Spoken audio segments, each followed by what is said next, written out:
spicy. It's made with coffee, chipotle. And the secret behind this rub is just pressing it into the steak. I cannot stress how important it is to let those steaks sit out in the kitchen for at least 10 minutes before you cook them. If it's ice cold and so frigid, there's no flavour in that steak whatsoever. From there, hot pan, we're gonna sear it, baste it with garlic, rosemary and thyme, and then take it out and let it rest. I'm a firm believer in cooking it quickly and letting it rest long. Get that pan nice and hot, touch of oil in, because I want to sear this steak and make it sort of caramelized and literally toast all those spices inside that New York strip. As you start to see that first little flicker of smoke, steak up and into the pan she goes. Thyme, rosemary in with the garlic.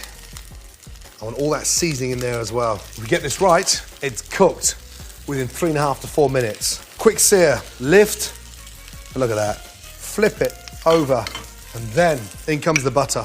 Beautiful. Turn the gas off, tilt the pan, and baste. And this is the secret behind cooking this steak at room temperature. It makes a huge difference. From there, literally out, let that rest. As it rests, spoon on that flavoursome butter. Let that sit there to rest. These are fingerling potatoes. They've been blanched for 3 minutes in boiling water, left to cool down, almost steamed, so they get a little bit sort of fluffy. I've got great flavour in this pan from the caramelised New York strip. A teaspoon of olive oil in, and what we do now is get these potatoes and put them flesh side down. I want to sort of rub all that flavour from the bottom of that pan. You want the potatoes to sort of stick to that pan. That side of the potato gets really nice and crispy and it's got that smoky flavour. I want to take the resting juices from my steak and pour that over my potatoes. That flavour there is incredible. Turn the gas down and then see what happens when I turn these over. Look at them, beautiful. See that?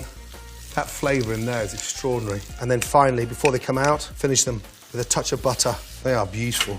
Ooh la la. Take those out and look what's happened to them. These gorgeous sauté potatoes. Absolutely incredible. And then just spoon over. Now, portobello mushrooms goes brilliantly well with the steak and king oysters. How do we slice them? Down, and then literally turn that around and slice. When they're this small, find a flat surface on the mushroom and then down. The thinner you slice them, the more flavour. The portobello mushrooms, the big ones, slice in half, turn it around and slice it down. Let the knife do the work. Olive oil in first, mushrooms go in. Try and keep them nice and flat across the circumference of the cast iron. Each mushroom, 30% of it is water, so you need a hot pan to saute the mushroom. There's a big difference in taste between a boiled mushroom and a sauteed mushroom. We're going to add shallots and garlic only once the mushrooms have been sauteed. Mushrooms take a lot longer to cook. That noise is the water evaporating out of the mushroom.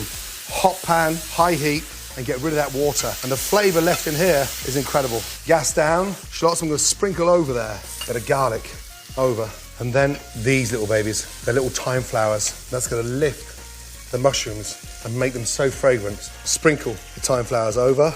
Make a little well in the centre first. Touch of butter in. Now, give that pan a great shake. Mushrooms out. Wow. That is beautiful. Now for the exciting part, the bit that chefs love, plating. Look at the shape of the fingerlings. Try and place the fingerlings literally almost bedding into each other. So get the little bends. Your mushrooms underneath your potatoes. Let them sort of cascade onto the plate. From there, one of America's favourite sauces, a smoked barbecue sauce. That's going to go on the bottom and literally sit at the base of those mushrooms. Clear off the garlic and the thyme. Don't slice the steak too thin. You slice it too thinly, it dries out. Lift that up, keep the steak intact, sit it on top of that sauce.